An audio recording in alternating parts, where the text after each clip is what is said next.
sont montés dans leur tracteur, ils ont mis en route et ils sont tous partis en même temps, les vannes de leur citerne grandes ouvertes. Cet après-midi, à Jarzé, au nord du Maine-et-Loire, des producteurs du département ont suivi une consigne nationale, déverser leur lait en plein champ. Parmi eux, Stéphane, éleveur laitier à Saint-Quentin-les-Beaux-Repères.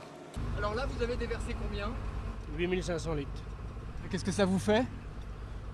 Mal au cœur. Si on ne fait rien, on va se bouffer le nez. Et puis, il en faut des agriculteurs. Et si ça continue comme ça, il n'y aura plus d'agriculture en France. En cause, l'Organisation européenne de la production qui provoque la chute des cours du lait. Passé de 33 centimes le litre en 2008 à 27 centimes en 2009, il devrait atteindre 20 centimes en 2010, très loin du prix d'équilibre.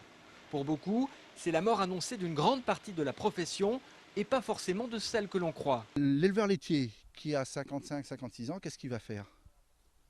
Il va prélever un petit peu moins, il va se serrer la ceinture pour essayer d'arriver au bout.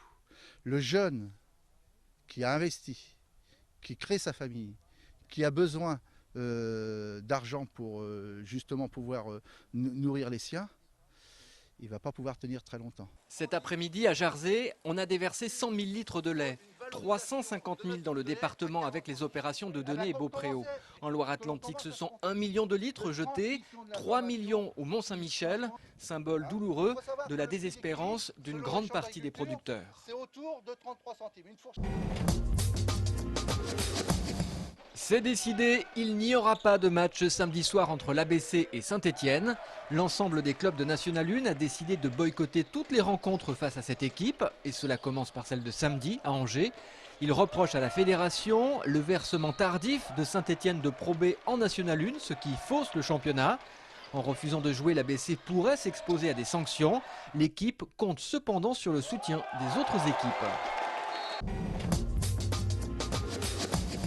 Connaissez-vous l'OCVV? Le siège de cet organisme dépendant de l'Union européenne est situé ici à Angers sur le boulevard Foch.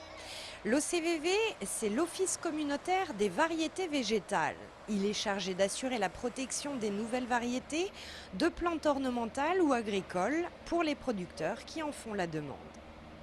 Si on obtient un droit d'obtenteur de notre organisme, de l'OCVV, personne peut reproduire ou vendre cette variété sans autorisation de propriétaire de ce droit. Le droit d'obtenteur fonctionne un peu comme un brevet industriel, valable dans les 27 États membres de l'Union européenne. Mais pour obtenir ce sésame, le chemin est long. Il prend de 6 à 10 ans. Un exemple concret, à Angers, le groupe Sicamus, leader européen de l'hortensia, a démarré en 2006 des programmes de croisement pour créer de nouvelles variétés. Depuis, plus de 30 000 plantes ont été observées et triées. Donc ici derrière, il s'agit de la dernière partie du dernier lot de plantes qui est en cours de fleurissement, donc en cours d'observation pour la première fois. Ce sont des plantes qui ont été croisées en 2007. Dans ce lot se cache la nouvelle variété d'hortensia que Sicamus fera labelliser par l'OCVV d'ici 2011, voire 2012. Et pour Sicamus, ce droit d'obtenteur, c'est une obligation. Si on ne protège pas la variété, il y a bien sûr des risques de contrefaçon, etc., de multiplication, de fraude. Cette protection est aussi commerciale. Elle est l'assurance de toucher des royalties sur les boutures vendues. L'OCVV est le plus grand système de protection des variétés végétales. Il a enregistré l'an dernier 3000 demandes de protection, soit un tiers des demandes à l'échelle mondiale.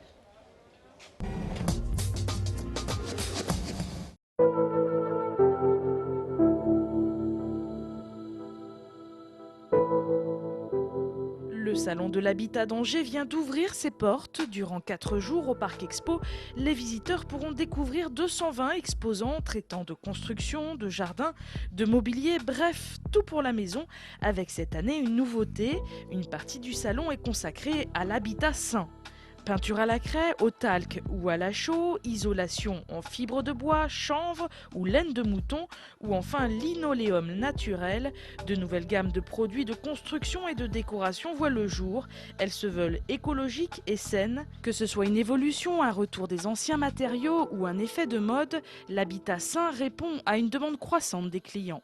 On avait l'isolation qui était faite avant, c'était fait avec de la laine de verre, c'est du passé. Notre premier souci, c'est d'économiser l'énergie. De toute façon, tant qu'à faire, autant isoler avec de l'écologie. Il faut quand même penser à l'avenir pour les enfants.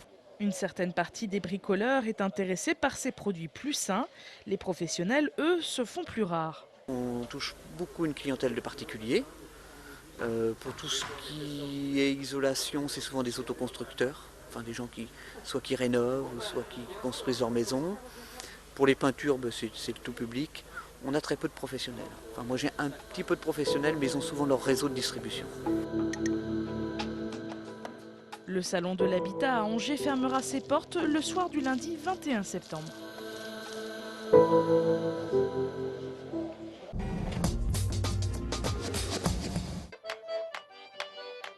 Une idée de sortie pour terminer ce journal. La commune de Montjean-sur-Loire organise ce week-end plusieurs animations autour de bateaux traditionnels, et cela dans le cadre des Journées du patrimoine.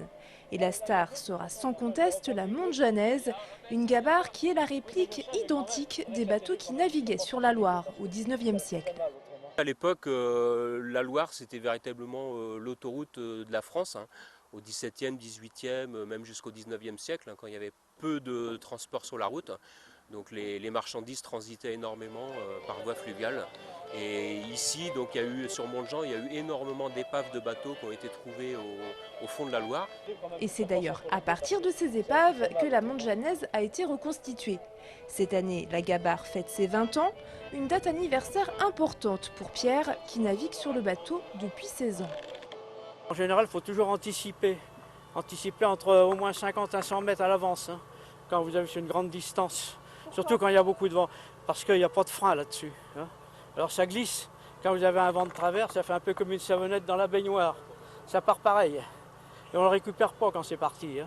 Vous allez dans l'obstacle, il faut toujours prévoir à l'avance.